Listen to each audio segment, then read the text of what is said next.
Coast Business Radio is the home for business from the Gold Coast to Byron Bay and beyond. Whether you're an entrepreneur, small business owner, or just managing your family's assets, the Coast Business Radio podcast can help.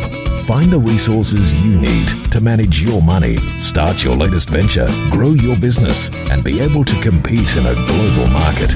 Talking business, nothing but talk.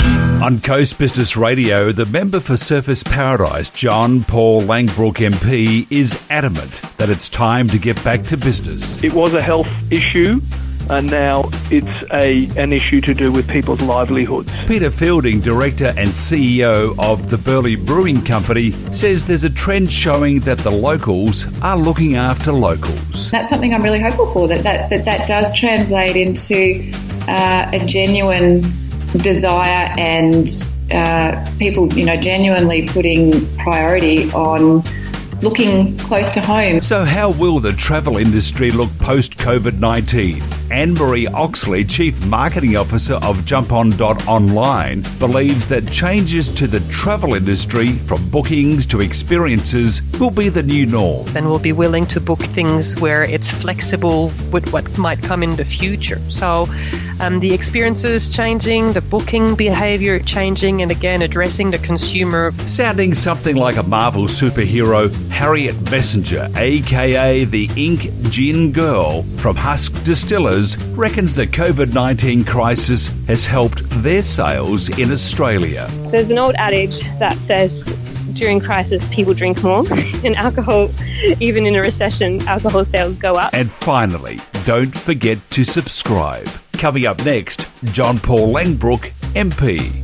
Now more than ever, business people need to network to thrive in business. BNI provides a structured and supportive system online that focuses on freely giving and receiving business. BNI online meetings are designed to create a virtual environment in which powerful business relationships are not only continued but also developed with dozens of other qualified business professionals. Now more than ever, BNI is changing the way the world does business. Find out more at bni.com.au and visiting a BNI group near you.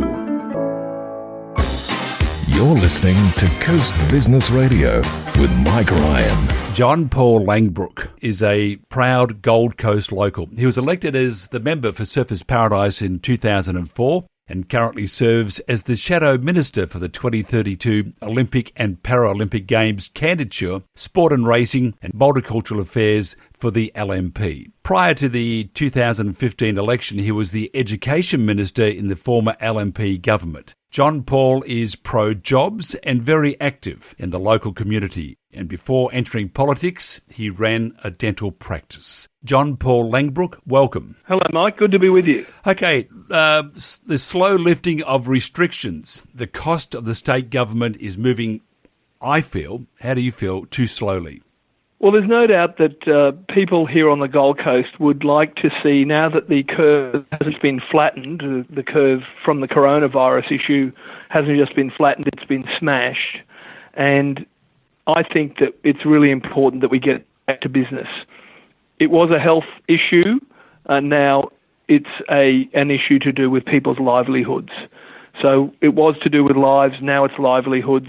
We've had some bright news on the health area, so now we need to have some economic good news from the Labor government, and unfortunately that's just not happening quickly enough, I think, for many people in business, public amenities and travel. How do we get out of this? I mean, we can't rely on just hibernating or pausing. We've got to do something. And that's one of the issues that I think people are feeling some significant frustration with at the moment, that whilst there was a health crisis, everyone was prepared to band together and do whatever it took to make sure that we could fight off this, very dangerous thing that was amongst us. But there needs to be some planning to get us out of the situation economically, because the Gold Coast is a place that doesn't rely on government. For 60 years, it's been a city that has forged its own path without a great public service, a great amount of public servants, and it's really made up of small business, 60,000 small businesses, and whilst it may have diversified from tourism and retail It's also, and development, it's now added education as a serious string to our bow, but we need to make sure that we have a plan to recover economically. And that's something that we're just not seeing at the moment from the Brisbane Labor government led by Anastasia Palaszczuk. Anastasia Palaszczuk is saying that she wants to rely on the advice of the National Cabinet. Well, she hasn't taken the advice of the National Cabinet when it came to going back to schools, and she hasn't released any of the health advice about border closures because the New South Wales and Victorian border isn't closed, but the New South Wales and Queensland border is, and it's just an arbitrary line on a map between Coolangatta and Tweed Heads. And they're the sorts of things that are very frustrating for Gold Coast to understand, that the Labor government in Brisbane just doesn't really understand what happens down here. Yeah, it seems that every state is different. Every message is different from Victoria, Queensland, New South Wales, South Australia. Do you think we need more clarification on the message that the states are trying to get out? And that, I think, also leads to the frustration amongst people looking at the comparative differences between jurisdictions, that with Mother's Day upcoming, Dan Andrews in Victoria has said, no, you're still not going to be able to visit your mum. And yet in Queensland, the Premier, seemingly because we have an election within the next few months, and understanding the frustration of Queenslanders, is saying you can have up to 5 people visiting a household. So is the Chief Medical Officer's advice in Victoria so different to the Chief Medical Officer's advice in Queensland? Or are there political reasons why different premiers take certain people's advice and yet in other cases they won't? So no wonder people are frustrated because those messages aren't clearly enunciated and opened transparently for people to be able to consider them. And this gobbledygook, and it is gobbledygook in many cases, it affects business. ANZ job ads fell by more than 50%. That's going to affect the national economy and the economy for the Gold Coast. I mean, the projected unemployment and business failure rates for the next 12 months must be horrendous. It's a very good point, and that's why on the Gold Coast, where we have the LNP's released its roadmap to recovery, which gives business a timeline as to when they might be able to open, not just cafes and restaurants, but all businesses, and then allowing for the particular idiosyncrasies of areas like gyms, public amenities and travel, because otherwise we will have a tsunami of unemployment and an avalanche of bankruptcies, and that's something that no one wants to see because it'll take years to recover from. So it's obvious that Anastasia Palaszczuk is drip-feeding information to Queenslanders in a thought bubble type of way that is very frustrating for people who just want to get back to business.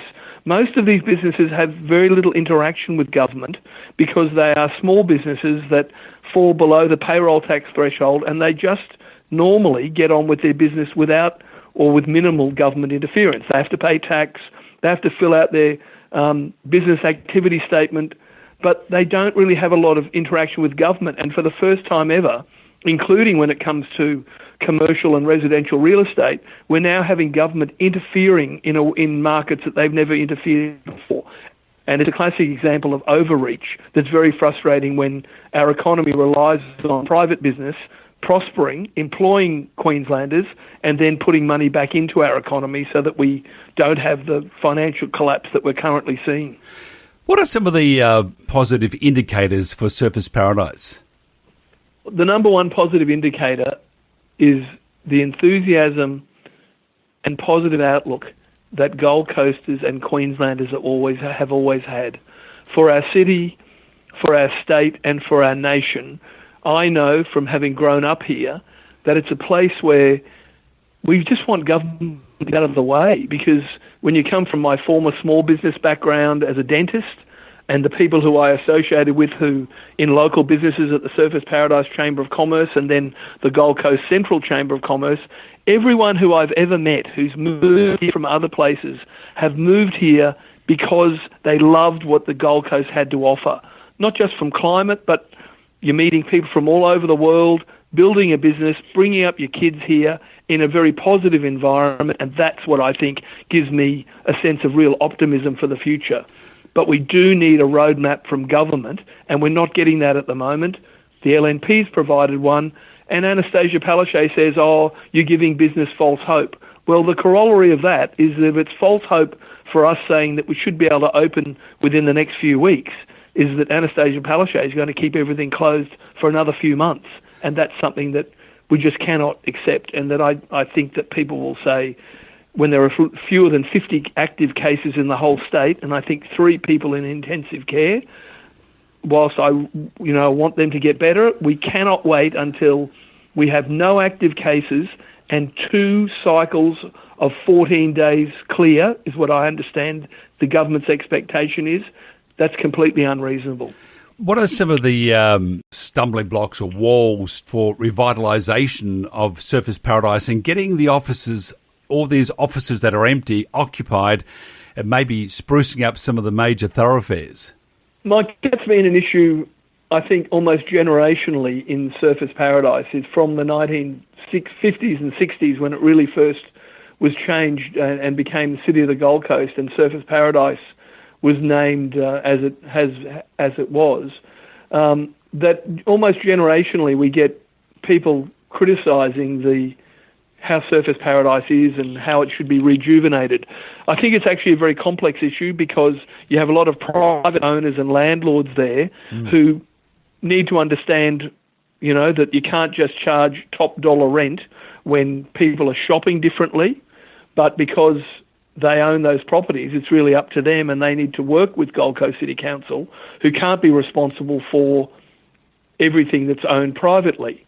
The council has done a lot, and I know they've got a master plan at the moment as well to improve Surfers Paradise. But, for example, in 2000, there was a significant issue about what was called the bomb sites in Central Surfers Paradise, and people like Sahil Abedian and Max Christmas and Jim Raptis said we need to do something about Surfers Paradise, and from that came Chevron Renaissance, which is, a lovely shopping precinct with accommodation above it, and that was the private sector then coming in. The council's done its part with the rejuvenation of the mall, but there's more to come there, because at the eastern end of the Paradise Centre, I know the council's looking forward to getting back the top end of the Paradise Centre and then opening up a big plaza that will open onto the beach, where there have been significant improvements along the Esplanade, where you can now go all the way from Main Beach through to Northcliffe, and there are plans for an ocean way as well. So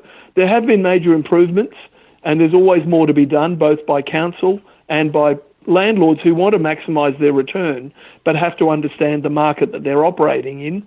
And, of course, they're interested in getting a yield, and sometimes that's based on the prices that they've paid. And as the market changes, then sometimes they're not always going to get the yield that they've had in the past. When you go on holiday, you want to go to a place that you feel safe, especially with Japanese and others. And I have to be honest, I go on about it, but you walk down Cavill Avenue and you walk along the foreshore, and truly it's like, where are they? I mean, are we undersourced, or are we doing things badly with our police force because we don't see them, and that creates that feeling of unrest, and you don't want that on a holiday. Well, I agree with you that whenever I've been on holidays, and whether it's or lived in England, for example, where you always felt very reassured if you saw bobbies on the beat, that's something we've campaigned on for a long time, to have more of a police presence and more police numbers in what is the number one tourism destination in the country. We've had a police beat right at the end of the mall. Eventually that was decided that wasn't a good look, because when we had some problems with alcohol-fueled violence, then having lots of people coming out of the nightclubs straight into that area of the mall with the police beat there wasn't seen as a good look. And I think this really stems from the decision many years ago that we have to live with now. And the difference between here and Waikiki, and you'll know from having lived there, is that the nightclub precinct is about 3 or 4 blocks back from the strip, whereas here we've got the nightclub strip 1 block back from the beach. And that means that Orchard Avenue, when we're in normal times, actually becomes a completely different zone, a bit like King's Cross is at night, compared to during the day when it's just a normal street where you can walk around. So that's something we have to live with, but there's no doubt that we I'm always advocating for more of a police presence, and there have been extra resources that have been put into the entertainment precincts, both here and in Broadbeach, because of the perceptions about safety, and that's something that you just have to keep lobbying for. Whenever there are some issues, some tragic issues like some knife crime and terrible tragedies that have happened in the last few months, that's when, as a local MP, listening to my constituency, I'm advocating for a greater police presence.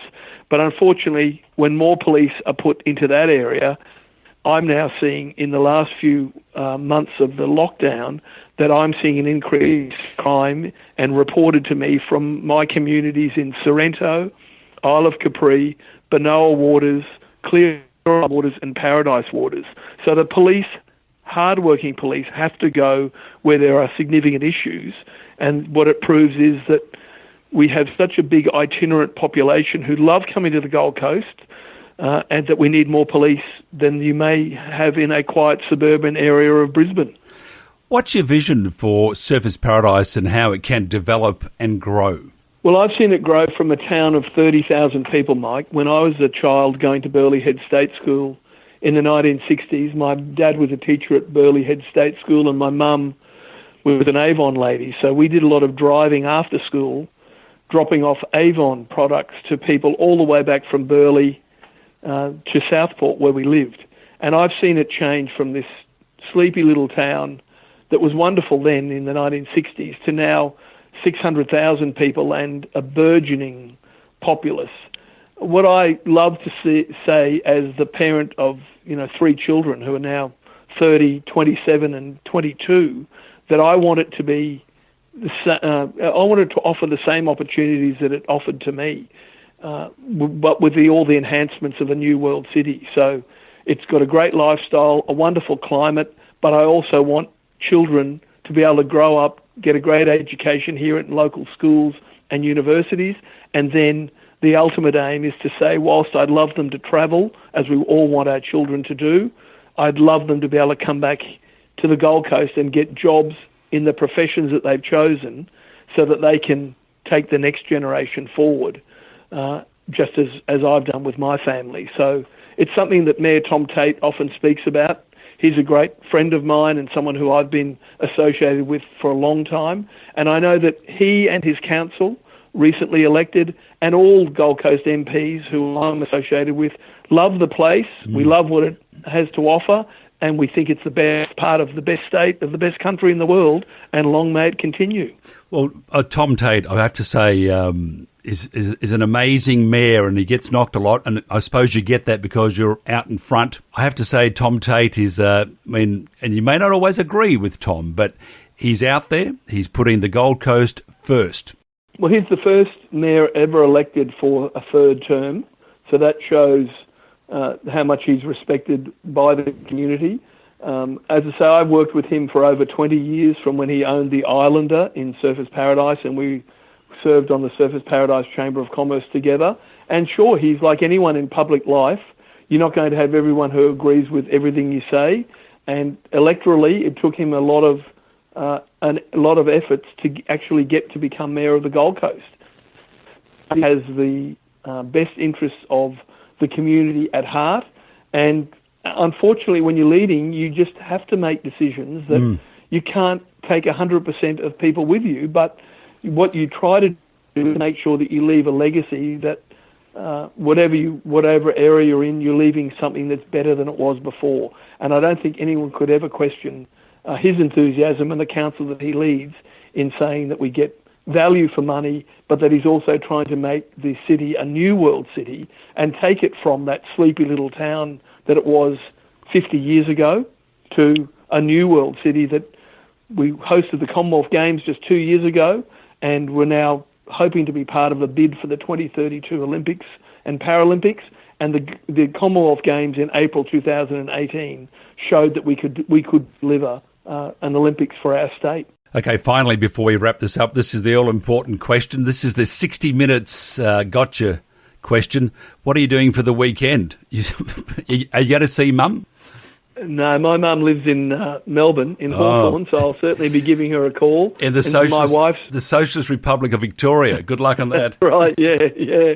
And Stacey's, my wife's mum, is 91 and lives in Brisbane. So I think we might be making a visit, because I think that's now allowed, except it's outside 50 kilometres, so maybe we won't be. So there's the gotcha, Mike. You got me. I don't think I'll be visiting, and I'm just doing my normal coronavirus stuck at home. It's also interesting, if you think about it, why 5? Why not 8, to visit mum? I agree with you. When I heard that yesterday, the Premier said almost as though we should be getting on our knees and thanking her that I'm going to allow 5 people to visit. So what happens? Hopefully you don't have 4 children as a family visiting your mum or your mother-in-law. It just defies belief that we've got politicians making these rules, but without releasing the advice that backs up why 5 would be safe, but 6 is not. John Paul Langbrook, thank you very much. Great to talk to you, Mike. Coronavirus is most likely to spread from person to person when we come into close contact with one another. We can all help stop the spread by keeping our distance. This means do not shake hands or exchange physical greetings, and wherever possible, stay at least 1.5 metres away from others. It's also really important to practice good hygiene, especially after being in public places. Together, we can help stop the spread and stay healthy. Visit health.gov.au to learn more. Authorised by the Australian Government, Canberra. You're listening to the Coast Business Radio podcast. Peta Fielding is the CEO and director of the Burleigh Brewing Company, which she co-founded with her master brewer husband, Brennan Fielding, in 2006. Peta worked as a lawyer, spent 2 years in Japan with the 98 Olympic Winter Games Organising Committee, before moving to Hawaii to work for the Consul General at the Australian Consulate. Burleigh Brewing Company has won many accolades, including Gold Coast Business of the Year. Peta is passionate about the Gold Coast and actively pursues community engagement. Peta is the former chair of the Australian Craft Beer Industry Association and is a board member of Major Events Gold Coast, and is also a board member of Destination Gold Coast. Peta, welcome, or from your past life, do I say aloha? Aloha, thank you for having me. I had to do that. Before this, we were reminiscing about Hawaii, so I've got to see, I say Hawaii right, so not Hawaii. Okay, the craft beer industry has been severely affected by COVID-19. How long do you think it will take Burleigh Brewing to get back to where you were prior to COVID-19? Oh, look, I suppose I'm trying not to think of it in terms of getting back to where we were, because I think where the world was and where every industry really, but where the craft beer industry was, probably won't be exactly the same moving forward, and so we probably won't be exactly the same moving forward either. So, and look, we're very fortunate in one sense. Yes, the industry has been severely impacted because we've all had to close our tap rooms at our breweries, which are the heart and soul really of each of our businesses, and also the on-premise market has been completely closed down, so that obviously has had a big impact. But we're fortunate in the sense that we have a third arm to our business, which is the wholesale, the retail liquor channel, liquor store channel. And so as much as, we certainly, breweries have been impacted, I feel even more for our hospitality customers who don't have mostly another angle to their business. So we've been able to, really focus on what we can do in that retail channel now, because that is still going, and at the same time spend time planning and thinking and being as creative as we can about what we might be able to do in our tap house operations moving forward, and also how we can plan to really support and partner with the on-premise market when things open up again, to try and, together do our best to get everything up and rolling again in a hopefully new and exciting way. But it's looking better for some than others. Jamie Cook from IBA and also from Stone and Wood was telling us last week that there was a 69% drop in independent breweries in beer sales. How do you see some of the smaller or newly established breweries fare over the next 12 months? Yeah, look, it's scary numbers for sure. And as you no doubt know, there are a lot of very small businesses in the brewing world. When we started in 2006, I think there was a sum total of about 30 or 40 breweries throughout the country, including all the big guys' breweries. And now there's 700 or 800. And a lot of those are very small, and a lot of them are very new, with not many years of trading and, stability behind them. So I can only, I remember back to the early days for us, I can only imagine what that kind of a hit means and what a challenge it is, and how much of a kind of day-to-day survival mode many of them would be in. Equally, though, I suppose there can be some benefit to being small, because you can be very nimble and you can pivot. I've heard that word a lot lately. You can pivot very quickly and potentially find new opportunities that wouldn't have even been within kind of your realm of contemplation prior, because I certainly feel like the world has changed so much that anything goes. Anything we can imagine, any conversation we couldn't have had before or just didn't seem relevant before, we can now. We can come up with all kinds of ideas that they might seem really wacky, but they just might work. And it just feels like there's permission to go there now and really explore new things. So I'm very hopeful. I think, to even be mad enough to really get into the craft beer game, it's a hard game. It's a difficult competitive industry. The people who get into it are fantastic people, and resilient and creative. And, it's just who you kind of have to be to get in the industry. So I'm very hopeful that that will serve as many as possible in good stead to turn things around and still be there to build on what was being built for the industry and as an industry prior to this happening. Do you see any significant changes coming out of this crisis, not just for yourself, but for the whole industry? One thing that we're hearing a little bit of is, and I think it's not just in beer, I think it's a consumer sentiment that's broader than just beer or alcohol, but this real desire to support local, and whether local is your town, your city, your state, or our country. And again, that's something I'm really hopeful for, that does translate into a genuine desire and people, genuinely putting priority on looking close to home. And I think, if anything, that what in some ways what we've lost in terms of sense of community at the moment, because we're not able to get together and be close and share in kind of the physical way that we used to.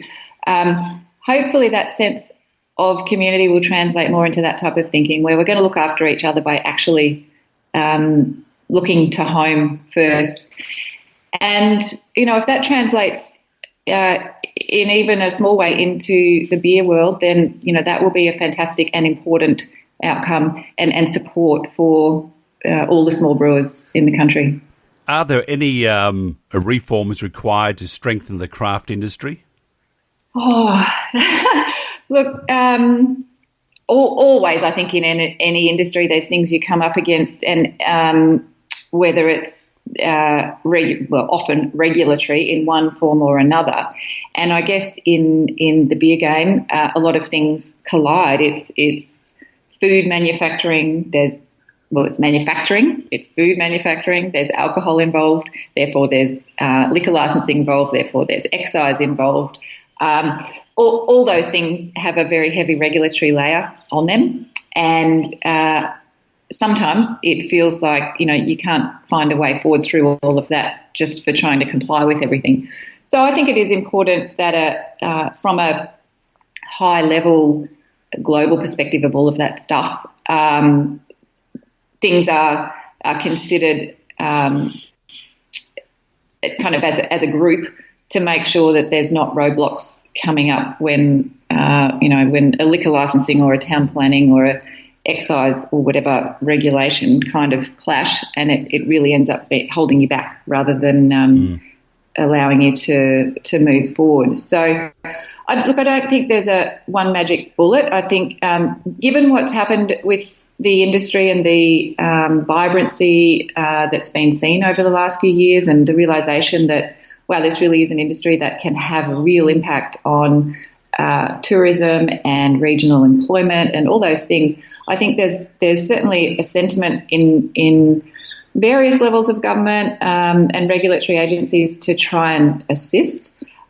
But I think the important thing will be to not just to rush in and think, this one idea and this one thing is going to fix stuff, because it may well have a negative or a detrimental impact because of the other stuff that we're up against. So, yeah, just looking at all as a whole and having conversations that involve all the relevant layers, I think will be important. What's the vision for Burleigh Brewing besides making delicious beers? Look, vision for Burleigh Brewing, to really continue on with the whole reason we started. When we started back in 2006, what drove us was that we moved back from overseas, where we had been involved we had a brewery in Hawaii, and we'd been watching not what was happening, but more what wasn't happening back home here in the craft beer space. And we just really felt like, wow, the Gold Coast and Queensland in particular are just missing out. There's just nothing happening, and there's no choice for people, and they just don't know what they're missing, kind of thing. And so we really were driven to come back and kind of do it for Queensland in a sense. And that still drives us. We still want to be a genuine quality choice in the beer world for people. And our team is passionately driven to keep delivering that. And so it really is just building blocks on building blocks of what we've been doing all along. We haven't ever kind of chased sugar hits of growth by trying to send containers of beer overseas or anything like that. We're absolutely focused in the Australian market on an inputs and an outputs perspective. Everything, all our packaging, all our ingredients, everything's all from Australia, apart from some very specialist ingredients that might only be from certain parts of the world. And our entire, sales focus is within Australia as well.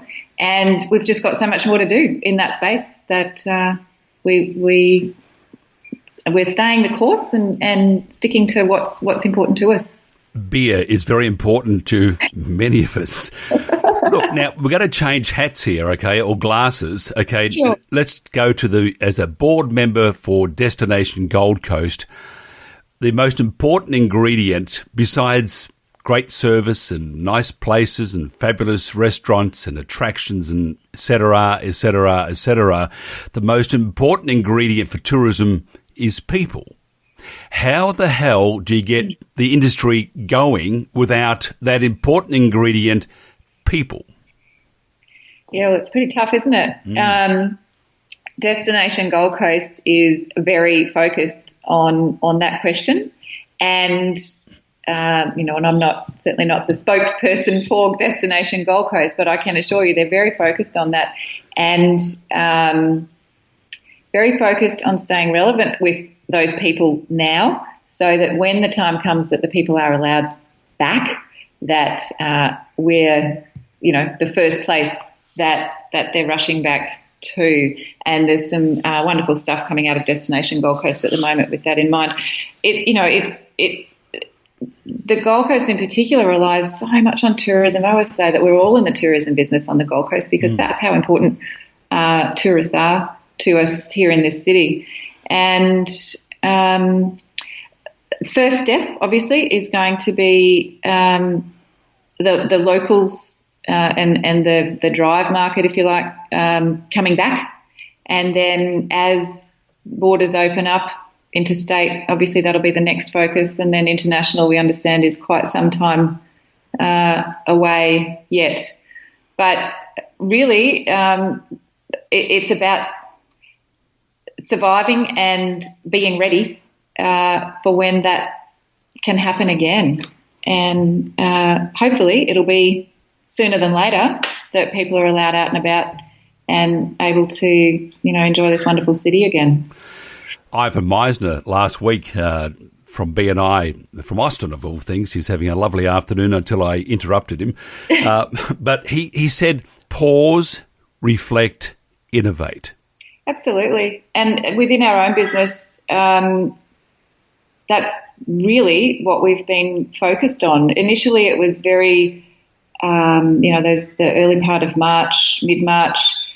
Suddenly, everything felt very uncertain and overwhelming, and we were felt like we were chasing our tails each day to stay up with new announcements and what we were and weren't allowed to do. And we actually made the decision about 7-8 days before venues were closed down. We actually made the decision internally to say, we have to create some certainty here at the moment because there's no certainty being provided to us. And we made the decision to close our tap house. At that time, we thought we were closing it for 2 weeks, so that changed. But that week, I remember just feeling like, and each day there were new announcements, and now you can do this and you can't do that and all that. I remember just thinking, wow, I'm so glad that already we've closed, so we're not having to stay up with that stuff, and already we're able to turn our minds to where do we go from here. And that's kind of the posture we've adopted the whole way through. I have to say 2 things that coming into this that we were very fortunate to have. We worked hard to have them, but very fortunate to have was a strong balance sheet and a strong team who care about each other and about the business. And with those 2 things in place, it has enabled me to, honestly, most of the time, rather than focusing on how we're going to get through today, it's been looking forward and putting kind of focused teams in place within our business. You guys, you're the Tap House project. What are we going to look like moving forward there? You guys, you're the on-premise market. Let's start planning on what that's going to be. You guys are the off-premise. And it's just been, I don't want to minimise it. It's been, of course, hard times. There's times when we've kind of gone, panic about this, that or the other thing. But most of the time we've been able to focus on looking forwards, and that has, as I say, I'm just very appreciative and grateful that that's what we've been able to do. Besides all that, you have one thing that really makes all blokes and ladies on the Gold Coast very happy. That's called beer.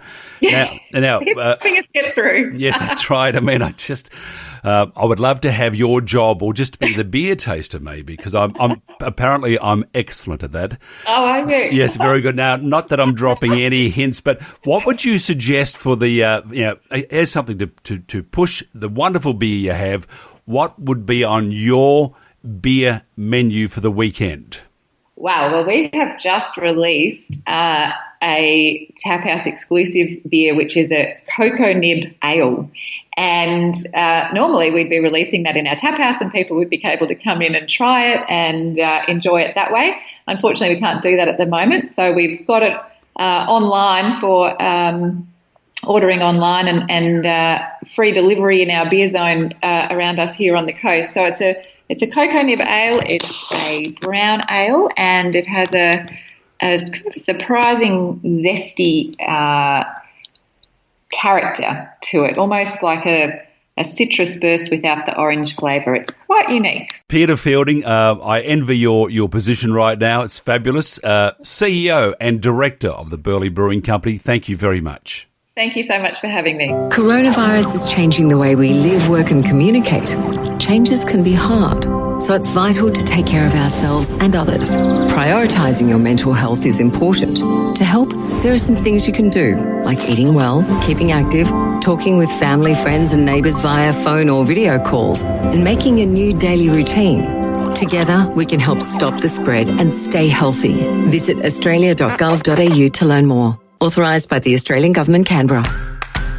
This is the Coast Business Radio Podcast. Newly established and based on the Gold Coast, Jumpon.Online brings together an innovative new technology that reshapes the consumer booking experience.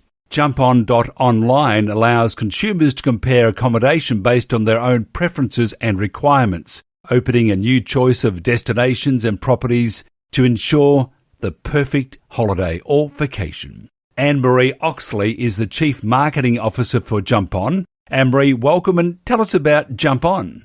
Thank you, Mike. Well, Jumpon, as you mentioned, was created recently, and the main goal of the online booking platform was to create a new search technology where we would let the consumers start their search with what they want to do. So start their search with an activity or an experience they want to do, because we've realized that in the online booking process of the way people look at their holidays online, we've realized that most of the time you will know what you want to do before you know where you want to stay. And this is a discrepancy in the way a lot of the booking platforms have been designed, where you have to start your search by telling them where you want to go, where you actually don't really know that until you know what you want to do.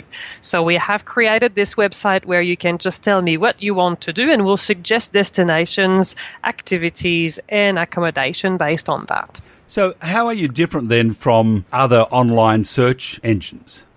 Well, you see, I won't name anyone, but a lot of them, the first interaction will ask you, where are you going? So you have to write Gold Coast, for example, to then be displayed with a directory of accommodation and so forth. However, for a normal traveler to write that they want to go on a Gold Coast, they need to know why they want to know on the Gold Coast. Is it for the beaches, for the shopping, for anything else that might be part of the Gold Coast's experiences?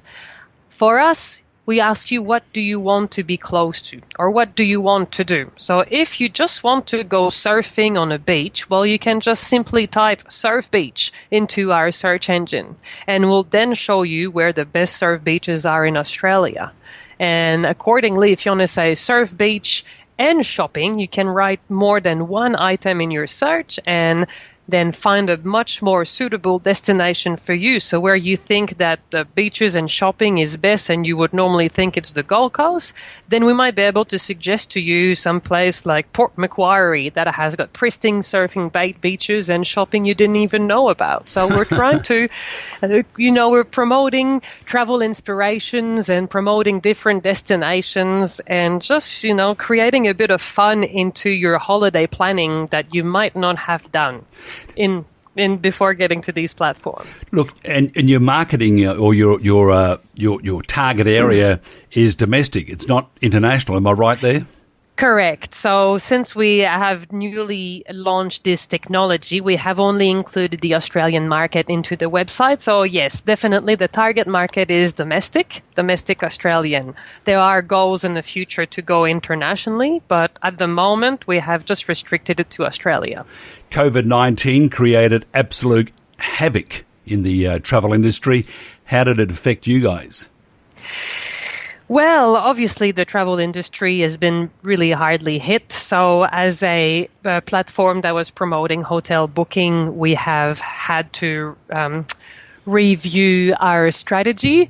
Luckily, we had noticed quite some time ago, before the coronavirus pandemic, that the market was asking for more than just hotel accommodation. So we had started a couple of months ago to review the technology, the search indexing on the website, to include any type of tourism-related businesses, so from food and wine to tour operators to events to anything else that is somehow related to the tourism industry and again consists in the experience that the traveler is searching. So we have been able to adapt our entire model to diversify from the hotel booking to basically adapt it to any type of experience. And through this means that our business model does not simply rely on accommodation booking, but also relies on an advertising program where suppliers just simply pay a minimal fee to appear on the website. And this is what kind of makes us survive right now and is actually responding to exactly what this crisis is demanding from the tourism industry. Now it's a big push for the domestic market, and we're there to do that. It's sort of fallen into your lap in many ways because your whole market is domestic. But from the other side of things, the operators, the attractions and the properties where your customers stay, how are they feeling the pinch at the moment? No, it's extremely hard. Interestingly, the latest industry sector for hotels showed us that only 20% of the entire amount of rooms in the capital cities were temporarily closed. So there is still 80% of the amount of rooms in Brisbane, Melbourne, Sydney that are still open. I think these hotels are benefiting from the quarantine requirements. So a lot of people will use this to go and isolate themselves. However, areas that are relying on interstate travels or backpackers are finding it extremely difficult at the moment. Yes. What trends do you see emerging in the industry following COVID-19? Say over the medium term, because in a few months' time when they take off JobKeeper and JobSeeker and all of a sudden the 750 or the double the JobSeeker allowance isn't there, you're going to find a lot of people haven't got money. So what's a trend? I mean, would it be more lower end, or is it still mid-range, or is it the top range and everybody offering more bang for buck? There's a couple of things that will happen. Obviously, we all know the domestic market will start reopening very slowly. So it's a little bit like if you break your leg and you're confined to bed. Well, what are you going to do? You're going to get out of bed and go to the toilet first, and eventually you'll make it to the kitchen, and eventually you'll go outside of your house, right? So the tourism industry will recover very much the same way, where it'll be the day trips coming first, and then the weekend getaways coming next, and then interstate travel will come. But what will really change is the type of experiences that people will be looking for, and not even in the way that the experiences goes, but how it's described. So we'll go, I think, from crowded destination to highly danced attractions and very popular meeting points to the rise of the private tour, the boutique hotels, the secluded experiences. And I think this will probably address the consumer fear going forward into traveling. It's going to be a positive for all the smaller tour operators that will be able to offer smaller amount of passengers and the more private experiences. And it'll also probably be a positive for the regional areas where, again, they're a bit more secluded, and people will probably still fear, even though the travel restrictions will be lifted. I see consumer confidence taking a bit more time to recover. So people, again, will be careful in the type of experiences they will do. And you'll also see that people will also change the way that they are booking experiences. So the booking behavior will be changed as well with regards to first the leading time to booking will probably be shortened. So people won't be as willing as they were to book a long time in advance. And you'll see that some experiences or products will probably be preferred based on the type of cancellation policies they've got. So people are not necessarily bound to give all their monies and will be willing to book things where it's flexible with what might come in the future. So the experiences changing, the booking behavior changing, and again, addressing the consumer confidence will be a big thing in the future, I see. Your online marketing campaign is pretty cool, to say the least. Just bear with me for 30 seconds, and there's no charge. I've just got to play this, and we'll talk about your strategy. When booking hotels, instead of searching cheap hotels Sydney, think, I want to be close to an organic cafe. I want to be close to a gym bro. Ooh, I want to be close to a mean-ass comic book convention. To find that hotel close to everything, just rethink the way you book. Jumpon.Online. Now, I've got to say, that's a pretty wild commercial. If I woke up in the morning and I heard that, who needs the alarm? Well, it's catchy, though. You'll definitely remember it. Tell us about your marketing campaign. How are you doing the whole thing differently? Well, again, as you heard, it's mostly based around I want to be close to. So this, again, is getting into the consumer booking journey at the time where they're dreaming. So it's been described, like Google, which is my good friend, obviously, has described the customer travel journey into 5 stages. So the way you and I book holidays is we're going to dream about it, then we're going to research it, then we're going to book it, and then we're going to experience it, and we'll share it all the way along. So for us, the marketing campaign is aimed at you when you are dreaming about your holiday. As I said earlier, normally this is what you're going to do. You're going to think about, I'd love to have a margarita in a fancy resort where somewhere warm, or I would like to go skiing, but my lovely wife would like to do some shopping at the same time. And this is how you're going to dream about your holiday first. And this is what we're inspiring in the traveler to say, this is fun. What type of holiday can you do? And the only thing you have to do is know what you want to be close to. How fun is that? Then you can have the surprise to see where we're going to send you based on what you want to do. So it's quite exciting for us. To me, I find that quite exciting to write things in that search bar and see where it's going to take me. And this is how travel should be. It should be wild. It should be exciting. It should inspire you to go new places. And this is exactly what we're trying to give to the Australian public. You've made me very miserable because, one, you mentioned margarita and it's too early, and two, you're talking about travel. And, you know, for those that love travel, and really who doesn't, and what this does, it takes out the headache of organising where to go. But at the moment, we're very limited to where we can go. When do you see us coming out of this crisis, and where will be the most popular markets? Wow, this is a John Moore, a big question to answer. The when is really hard. The when, I can't give a date, because even, as I said earlier, when restrictions are lifted, it doesn't mean that people will want to travel. And this is the biggest thing. We're not talking about the actual physical possibility to travel. It's about the mental will to want to go again in an airplane, you know? So, and this is hard to predict. Honestly, I don't see any international travel happening in 2020. I think we need to focus on 2021 for international travel. The domestic market will come back, but very slowly. As I said again, I think airlines have got a big job to do to get confidence again for their passengers to want to sit in an airplane.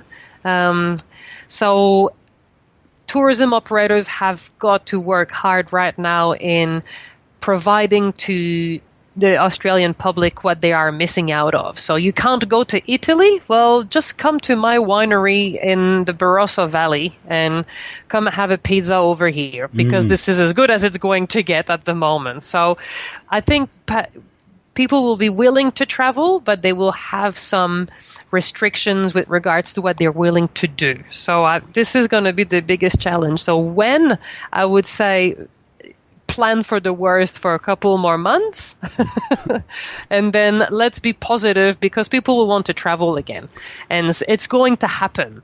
So it's not, if you can survive a couple more weeks, just improve your business, improve your experience, and tackle what the customer wants to hear at the moment, because as soon as they can, the wish list will start coming on and the bucket list will become to-do list. And it's time to now create these waiting lists to make sure you call people as soon as they can come, and you'll have a fair bit of convincing to do, obviously, but it's mostly going to be about, hygiene and protection and safe and health that you're going to have to tackle. Can you believe it though, Anne-Marie, that one thing we all used to complain about was jet lag. I'm actually hanging out for it. Yes, I know, that's right. And you'll never be happier to sit in an airplane when you think it's safe. No, I mean, there's a lot of issues and challenges ahead, but we all love to discover new places and do new things, don't we? That's correct. And I think this is now the time more than ever to look around you and go to these places you always said you would go.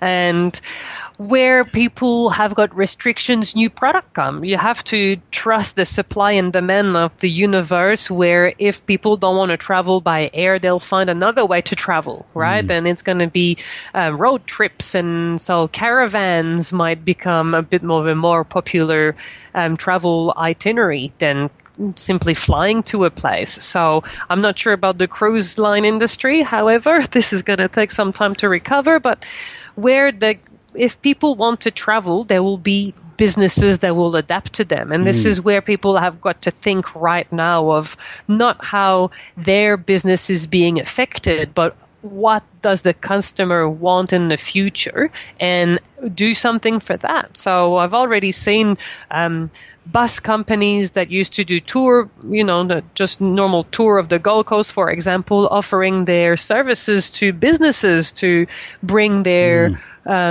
staff, their employee, from house to the office, since public transport is not very popular at the moment. So these buses have repurposed their bus to take employees in safe manners to the office. So there will be different demands in this industry that we will need to address. And this is how you can't just sit down and say, oh, well, too bad, I'm going to wait for the government to lift me out and hope that it's going to come back soon.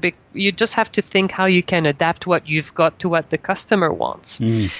If it's a virtual visit of your museum, if it's an event that you can do online, if there's anything you can do still to reach out to your audience in some way and collect a little bit of income doing so, well, by all means, install that. So when things are back to normal, you'll have a second stream of revenue. Look, just tell us quickly about your thoughts on the future for Gold Coast tourism. Well, the lucky thing is the Gold Coast has always been Australia's best playground. So I think we need to keep doing this, to say the Gold Coast offers such an array of different experiences, and this is what we have to start saying, to say, well, you can't go to Bali for the beach, come to the beach here. And I think the hardest thing will be access. As we discussed, obviously, it's still, a drivable destination. But being a little bit more secluded than the big cities, I think we can still entice the customer into coming to a beach. We were the only people here that still went to the beach through coronavirus. I don't know about you, but I went to the beach almost every single day with my children, and I never saw anyone.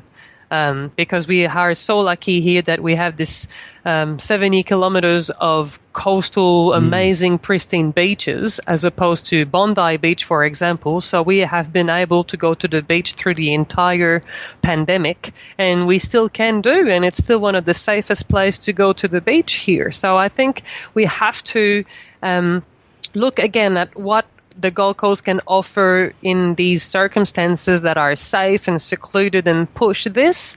And the accommodation industry, being so big on the Gold Coast, will probably feel it a little bit, but the rest of the tourism should recover quite quickly, simply because we're hot, we're outside, we're an outdoor destination, we're not overcrowded. So I see a lot of positive for the Gold Coast tourism, simply because it ticks a lot of the boxes of what will be required in the future. And Marie Oxley, Chief Marketing Officer of Jumpon.Online, thank you very much. Thank you, Mike. To keep us all safe and to help our health workers, it's vital to know quickly if you've come in contact with someone who has tested positive for coronavirus. It's why we've introduced the COVID Safe app. With your privacy protected by law, COVID Safe keeps a secure note of other users you've been near if you have to go out. So, if they test positive for coronavirus, you'll be notified.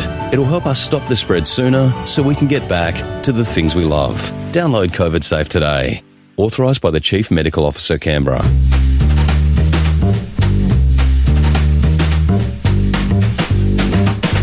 You're listening to the Coast Business Radio podcast. Harriett Messenger is the General Manager of Marketing and Hospitality at Husk Distillers. You'll find Husk in one of the world's deepest calderas in Tumbulgum, New South Wales. It's also home to the famous Ink Gin and the finest quality Australian agricole rum. Harriett has been responsible for building the Ink Gin and Husk Distillers brands from the ground up, and has been long known as the Ink Gin Girl.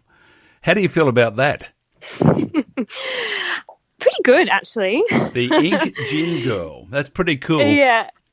It definitely started off when I was on the road, because back when we first started the business, we were all doing everything, but I was doing all the sales. Mm-hmm. And before people knew me, they kind of met me once, and I was buzzing around their bar, and they thought, oh, that Ink Gin Girl. And then it just kind of stuck. So I still roll with it, although it is in use less and less nowadays because I'm not on the road so much. So you're just sitting back sipping, is that right?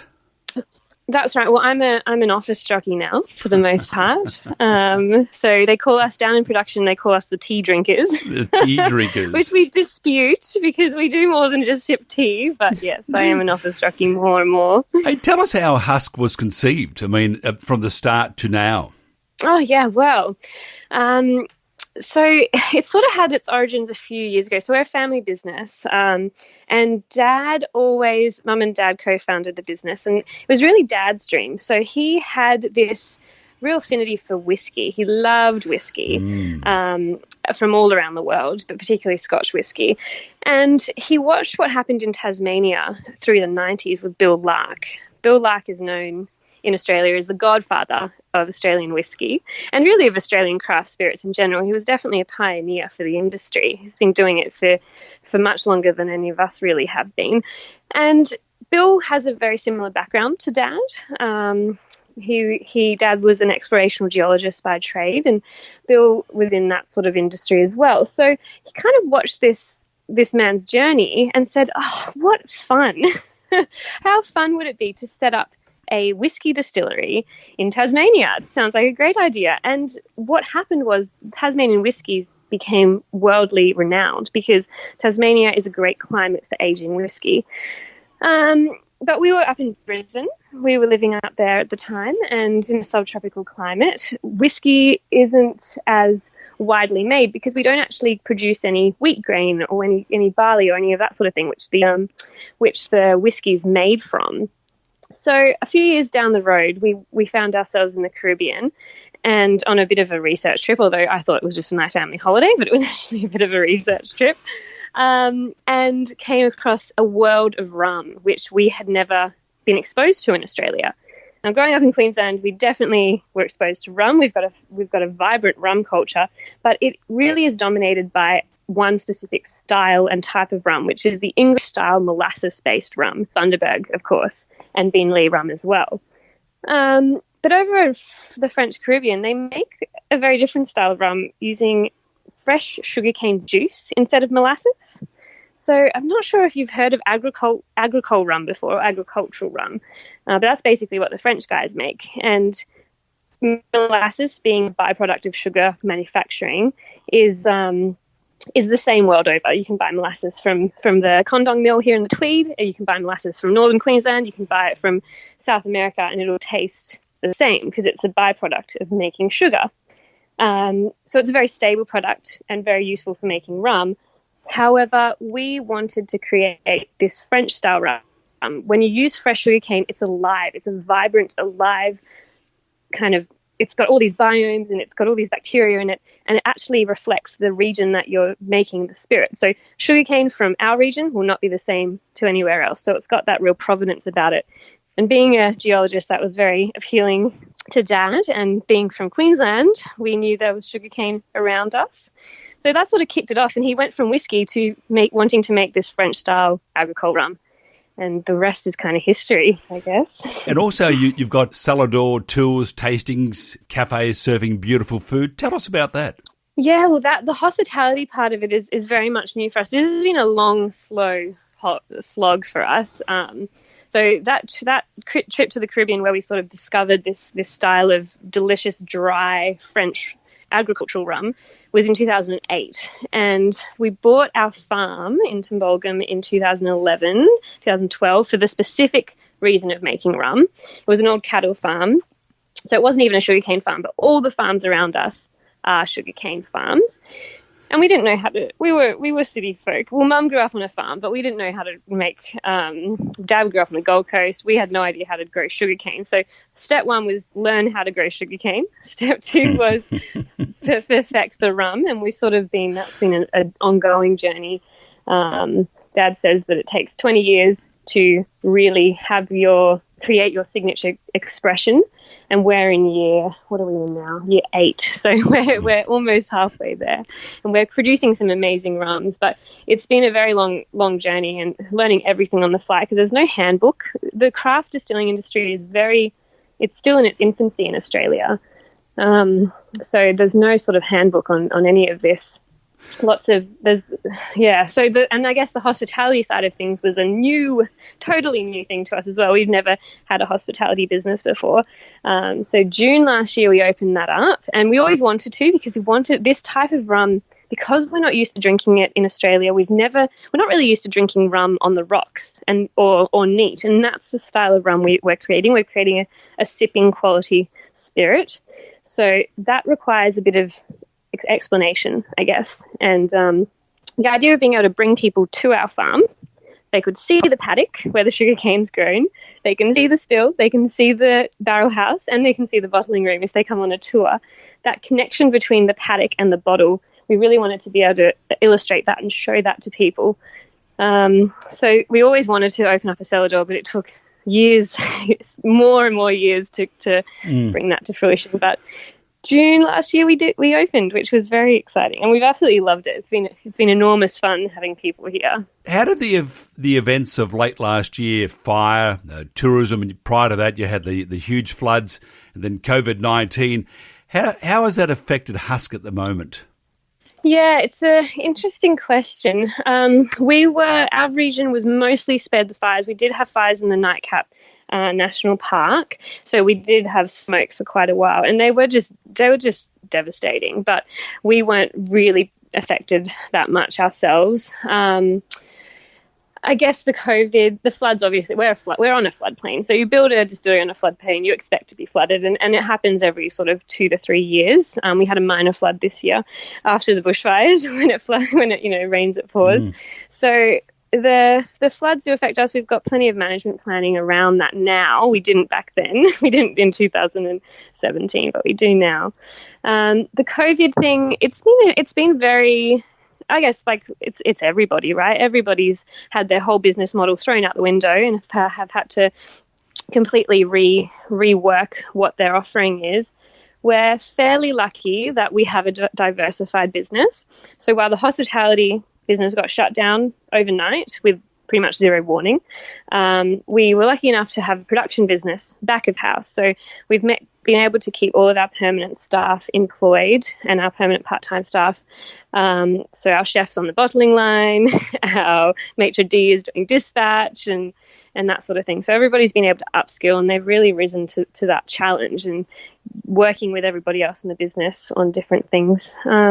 So yeah, we've been very fortunate that we had that diversified business, because a lot of our customers who are in purely hospitality are having a much harder time of it.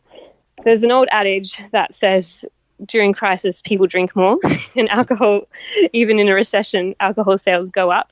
And we have found that there was a bit of panic buying of alcohol, actually. Dan Murphy's reported. Led by me. And me, to be honest. So having diversified business has really been a blessing at this point during this weird times.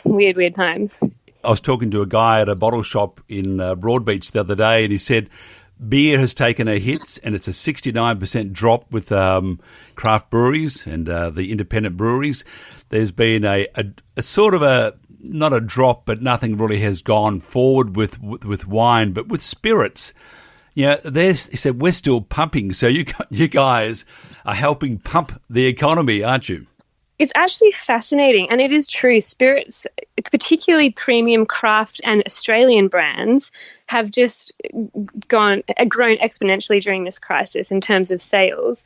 And it's very interesting because we also export to the UK, and over there it's actually the opposite. They've got beer and wine sales up. Their premium craft spirits are quite suppressed. So it's different. Different markets have different responses. But in Australia, we've really sort of latched on and fallen in love with Australian craft spirits, which has been fantastic, and that has just been reflected in the buying behaviour that we've seen over the last few months. But also you're making liquid sanitizer, so we can also keep ourselves clean. Absolutely. And that's been another really cool thing to see out of our industry. Again, it's a young industry, and because of that, we're very agile and we're able to just jump from things. And what we found as a collective, as an Australian distilling industry, was that there was a shortage in sanitizer. Nobody could get it. We had schools and medical facilities unable to access sanitizer.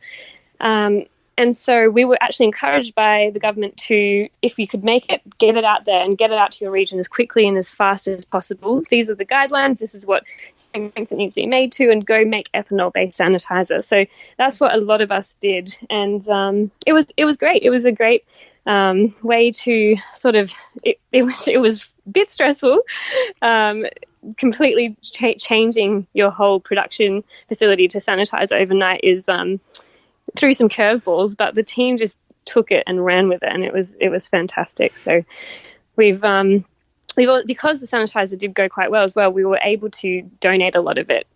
So the Royal Flying Doctor Service, we've been supplying them with complimentary sanitizer, and other local charities as well, which has been really great that we could sort of make something vaguely positive out of the negative. Yeah. Well, they say cleanliness is next to godliness. In that case, you guys are saints.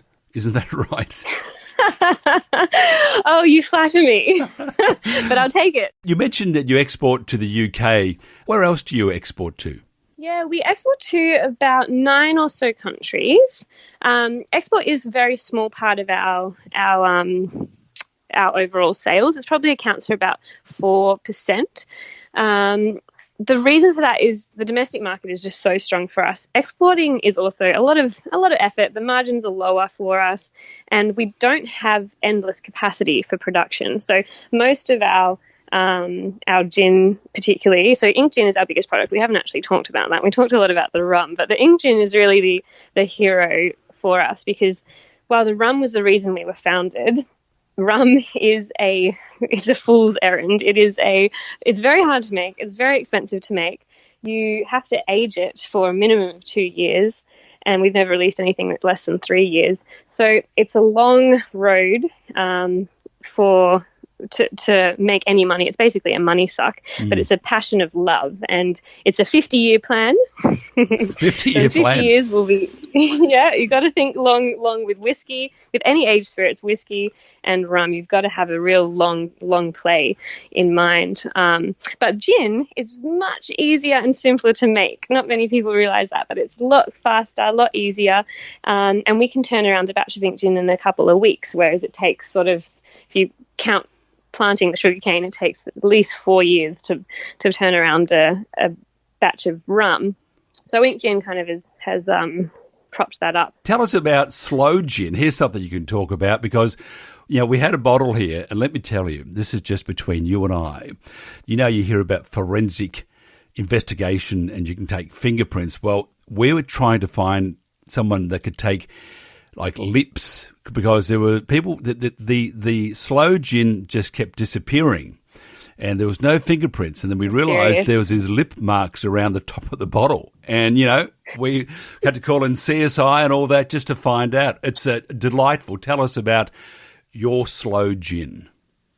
Oh, yes. Well, our slow gin, so we released ink gin in 2015, and we'd been making rum for 3 years at that point, and only released about few hundred bottles of rum.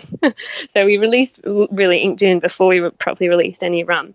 And it was really popular. It was something a bit different. It was one of the earlier craft Australian gins on the market. We use native botanicals, and the thing that really sets it apart is an infusion with a flower petal. So rather than being a clear gin, it's an infused gin. It's an indigo colour in the bottle, and it's pH sensitive. So the fun thing about gin is you're trying to capture botanicals in a spirit, and there's a whole world of botanicals out there. And we looked to our backyard, native Australian botanicals, and we also looked to our wider backyard in Southeast Asia and found this butterfly pea, beautiful pH sensitive herbal tea flower. So that's kind of the trademark of ink, and that was very popular. It took us completely by surprise. It was very risky releasing such a weird and out there gin at that point, because gin's always been very traditional, and we actually got some advice from some people in the industry saying don't release it release a clear gin first, put this weird infused crazy gin down the track. But Dad actually said, no, we're doing it. I think this is the winner. As Dad says, we're doing it. Yeah, we got to do it. But then a few years passed, and I love sloe gin. I love the classic English sloe gin. So sloe gin's a gin liqueur, and I really love it. There's a brand from Germany called Elephant Gin, which is just fantastic, and that was the first sloe gin that really got me hooked onto the type of gin. And you just drink it on the rocks. It's a little bit lower alcohol, so it's about 26% generally. Sip it on the rocks, and I really wanted to make it. I kind of bullied everybody into it a little bit, but we wanted to make it a little bit different. So the classic English sloe is quite medicinal. It's very treacly and rich. We wanted to make a lighter Australian version. So as well as sloe berries, we've got some sweet seasonal red berries and some rosella flowers, because we had to have a floral infusion in there. So some rosella flowers as well. We released that properly about a week before coronavirus hit. So good timing. So timing was down to a T.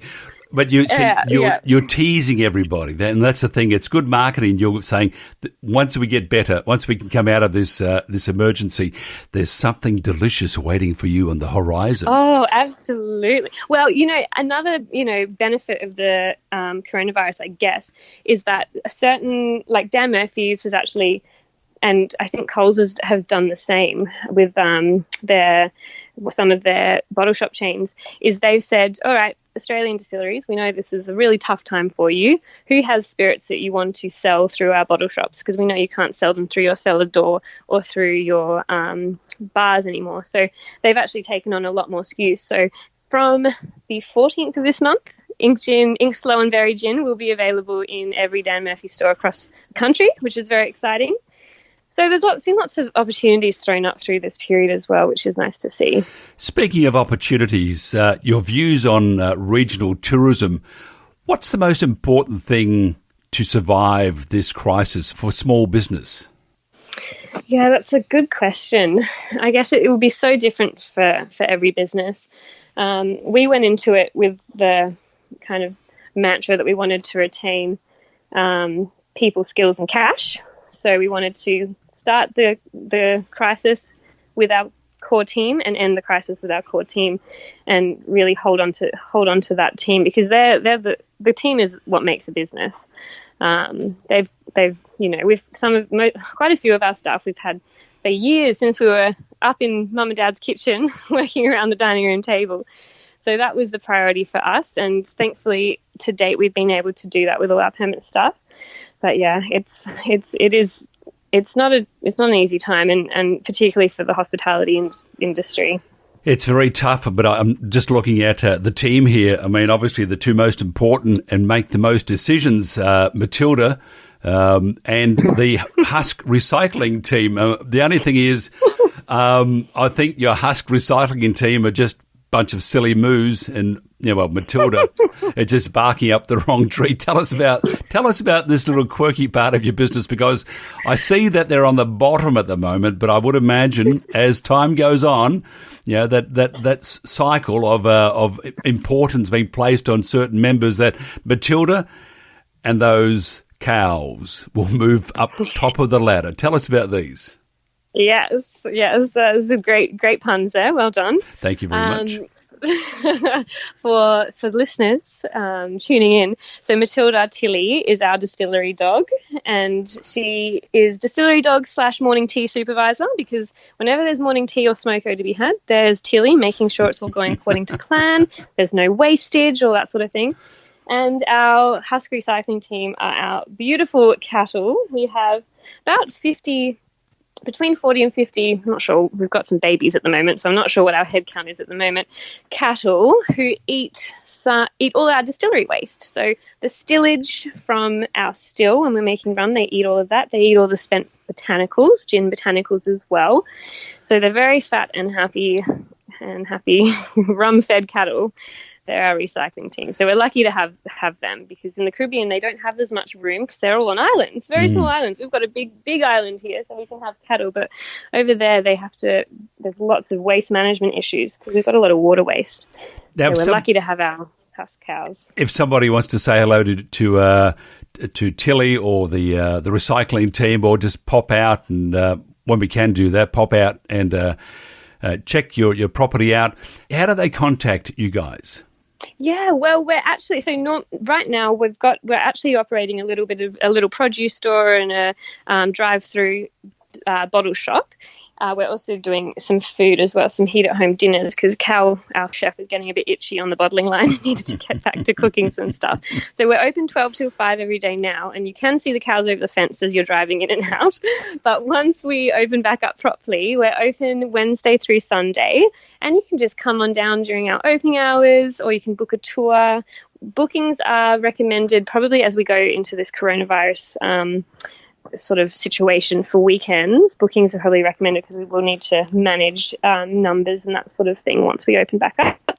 But yeah, just come on down and you can go down and feed the cattle. We do feed them kitchen scraps in the afternoons as well. So if you're lucky, you'll get to, the kids seem to like that. The website is huskdistillers.com. Harriett Messenger, General Manager of Marketing, Hospitality and Sipping, thank you very much. My pleasure. Thank you so much. We're talking business, nothing but talk. This is the Coast Business Radio Podcast.